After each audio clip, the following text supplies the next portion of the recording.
Good morning, listeners. Welcome back to Daily K News. I'm Ava. And I'm Andrew. Happy Friday, Ava. It feels like a long week, but today is packed with exciting news. Absolutely. I have to say, I woke up this morning feeling a little tired, but then I saw the score from the World Cup. Wow, what a game. A comeback win? That is the best way to start a tournament. We have a lot to talk about today, but before we get into the sports, let's set the scene. Great idea. So, listeners, today is Friday, June 12th, 2026. It's a big day for Korea. Let's jump into our first topic, which, of course, is football. Okay, Ava, I know you're a big football fan, but tell me honestly, when South Korea went down 1-0 in the second half, did you start to worry? Oh, Andrew, my heart was pounding. I was watching with my cat, and even she looked nervous. Laughter, but you know what? I saw the players' faces. They didn't panic. They just kept fighting. That's the spirit. Exactly. That is the definition of resilience, Ava. It's the ability to recover quickly from a difficult situation. The Korean team showed amazing resilience. Resilience. That sounds like a strong word. Can you give us an example? How can I use it in my daily life? Sure. Think about studying English. Maybe you fail a test. You can say, I showed resilience by studying harder after I failed the quiz. That's perfect. I will remember that. I show resilience when I practice speaking every day. Okay, so the match report says they fell behind in the 59th minute. Ladislav Krejci scored for Czechia. That's right. But then, the magic started. Just 8 minutes later, Hwang In-beom scored an equalizer. The assist came from Lee Kang-in. A well-taken equalizer, the transcript says. And then, the winning goal. Oh Hyun-gyu in the 80th minute. A substitute coming off the bench to change the game. Exactly. The report says the team maintained their attacking approach, even after conceding. That word, persistence, is key. It means continuing to do something even when it is difficult. Oh, persistence. Like, I need persistence to finish this long podcast script. Laughter, exactly. You are learning fast. This victory gives Korea 3 points. The report says this eases pressure for the next games. Next up is Mexico on June 19th. Wow, Mexico is the host nation. That will be a tough match. But this win gives the Taeguk Warriors a 93% chance of advancing to the round of 32. That's exciting. Okay, Andrew. We know the score, but I want to know the feeling. What was it like in Seoul this morning? The transcript describes a buzzing atmosphere at Gwanghwamun Square. Imagine this. Thousands of people dressed in red, waving flags, chanting. Ooh, I love the energy of those fan parks. I went to one during the 2022 World Cup. It was so fun. But I read something interesting in the transcript. Some fans were born in 2003. That's right. They said, we were born in 2003, so we didn't get to experience the 2002 World Cup. The 2002 World Cup is legendary in Korea. They made it to the semifinals. Ah, I see. So for these young fans, this victory feels like a connection to that history. It's very romantic. And there was even a K-pop performance. The boy band Cortez performed their song Red Red. This mix of football and K-pop is a very Korean thing. It really is. Now, what about the new format? The World Cup has 48 teams this year. That's a lot. Exactly. The transcript says it's the largest edition in history. 104 matches.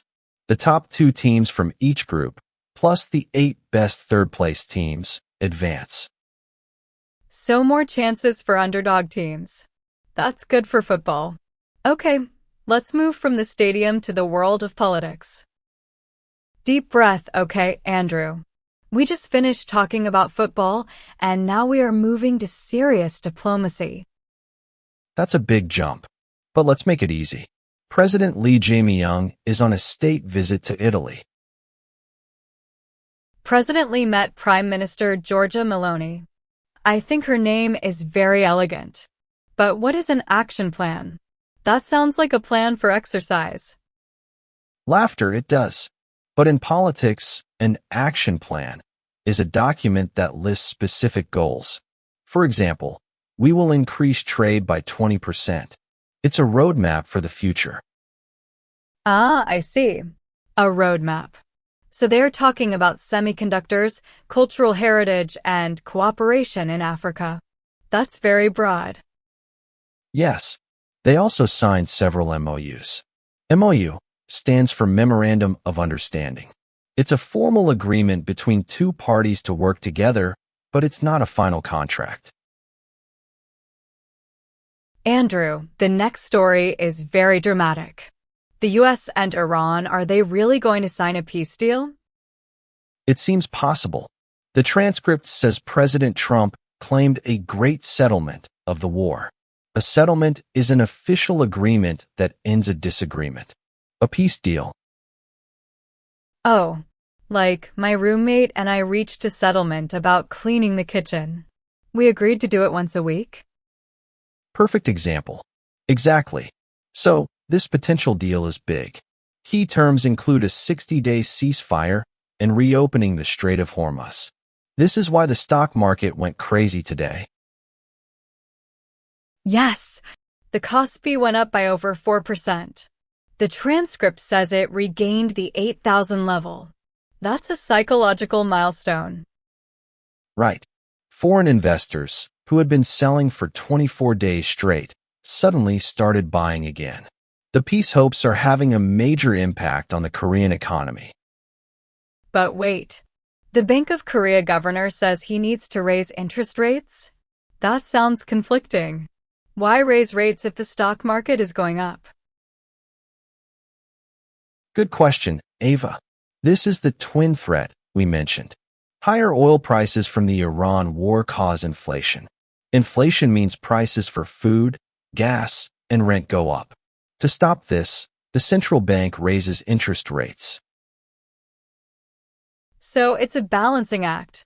Peace is good for stocks, but the war already made oil expensive. This is complicated. Let's change the mood. Let's talk about something that always makes us happy. Laughter. I can guess, are we talking about the weather? It is summer. Nope. Even better. Let's talk about BTS. Oh my gosh. I am so excited for this. BTS started their Arirang tour in Busan today. Their 13th debut anniversary. It's a big event. But Ava, the news isn't just about the music. It's about the hospitality. There were some problems with hotel prices in Busan. Yes, I heard about that. The transcript says RM himself used a Busan dialect to ask hotels to be reasonable. That means to be fair. Exactly. And the city responded. They launched a fair accommodation challenge. Some hotels promised to keep rates at normal peak season levels. That is so heartwarming. But the best part of the story is the temples. Laughter, yes. Buddhist temples in Busan are opening their doors to international fans for free. They offer lodging, traditional food, and meditation. A monk in the report said, in Buddhism, there is a teaching that we are all connected. Because of BTS, people from different countries are sharing a meal and a meditation session. That's beautiful. It really is. And they released a new single today called Come Over. It was only on vinyl before. The power of K-pop. All right. We have covered football, diplomacy, the economy, peace in the Middle East, and BTS. That is a full day of news. Let's wrap up with the weather. Good idea. It's going to be hot tomorrow. Seoul will reach 31 degrees Celsius. Ozone levels will be high, so the advice is to stay indoors in the afternoon. So, if you are in Seoul, listen to some BTS, drink some cold water, and stay cool. That sounds like a perfect Friday. This has been a fantastic conversation. I love learning these new words with you, Ava. Me too, Andrew. And thank you, listeners, for joining us on Daily K News. Don't forget to practice your resilience and persistence in English. Have a great weekend, everyone. Good night. Good night.